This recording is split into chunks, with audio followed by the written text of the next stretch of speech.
രാവിലെ എണീച്ച് ഇച്ചിരി നേരം ഇരുന്ന് ആലോചിച്ച് ഇന്ന് എന്ത് കറി വെക്കുമെന്ന്. കറി വെക്കാൻ പ്രത്യേകിച്ച് സാധനങ്ങളൊന്നും ഇല്ലായിരുന്നു. അന്നേരം അതുവഴി പച്ചക്കറി വണ്ടി പോയി. പച്ചക്കറി വണ്ടി പോയപ്പോൾ ഞാനാണെങ്കിൽ ആ ചേട്ടൻ്റെ കയ്യിൽ നിന്ന് ഇച്ചിരി പച്ച മാങ്ങ വാങ്ങിച്ചു കേട്ടോ. പിന്നെ അത് കഴിഞ്ഞ് നോക്കിയപ്പോൾ കാണാം ദാണ്ട മീൻ വണ്ടിയും പോകുന്നു. മീൻകാരൻ ചേട്ടൻ്റെ കയ്യിൽ നിന്ന് ഇച്ചിരി നെത്തോലിയും വാങ്ങിച്ച്. അങ്ങനെ ഇന്നത്തെ കറികൾ സെറ്റ് ചെയ്യാമെന്ന് വിചാരിച്ച്. മാങ്ങ വാങ്ങിച്ച് അതിന് അച്ചാറും ഇട്ട് നെത്തോലി വാങ്ങിച്ച് പീരയും വെച്ച് കേട്ടോ.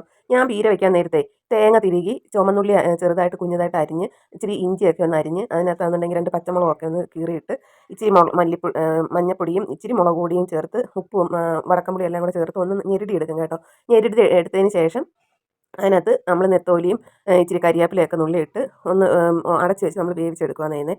അന്നേരം ഇങ്ങനെ ചെയ്യുമ്പോഴേ നമുക്ക് കറണ്ടൊന്നും ഇല്ലാത്തപ്പോഴും നമുക്കാണെങ്കിൽ ഇച്ചിരി പെട്ടെന്ന് പീരയൊക്കെ വെക്കണമെന്നുണ്ടെങ്കിൽ നമുക്ക് വെക്കാം കേട്ടോ. അന്നേരം ചതയ്ക്കേണ്ട കാര്യമൊന്നുമില്ല. അന്നേരം ഇങ്ങനെ ഒന്ന് വെച്ച് നോക്കണം കേട്ടോ. പിന്നെ ഇച്ചിരി ഉള്ളി സാമ്പാറും വെച്ച് എനിക്ക് ഭയങ്കര ഇഷ്ടം കേട്ടോ ഉള്ളി സാമ്പാർ. അതുകൊണ്ട് ഞാൻ പെട്ടെന്ന് ഇച്ചിരി ഉള്ളി സാമ്പാറും വെച്ച് ഇന്ന് ഇതൊക്കെയായിരുന്നു എൻ്റെ കറികൾ. പിന്നെ സാമ്പാർ നല്ല തിളച്ചൊക്കെ വന്ന് അതിനെ ഒന്ന് പറ്റിച്ചെടുത്ത് അതെല്ലാം ഒന്ന് സെറ്റ് ചെയ്ത് വെച്ച് ഇച്ചിരി ഉണക്കമീൻ ഇരിപ്പുണ്ടായിരുന്നു. ഉണക്കമീൻ വറുത്തെടുത്ത് നെത്തോലി എടുത്ത് പീര പറ്റിച്ച് മാങ്ങാച്ചാറും ഒക്കെ ആയിരുന്നു ഇന്നത്തെ വിഭവങ്ങൾ. അപ്പം വിഭവങ്ങളെല്ലാം ഇഷ്ടപ്പെട്ടിട്ടുണ്ടെങ്കിൽ ഒന്ന് ലൈക്ക് ചെയ്യാൻ മറക്കരുതേ.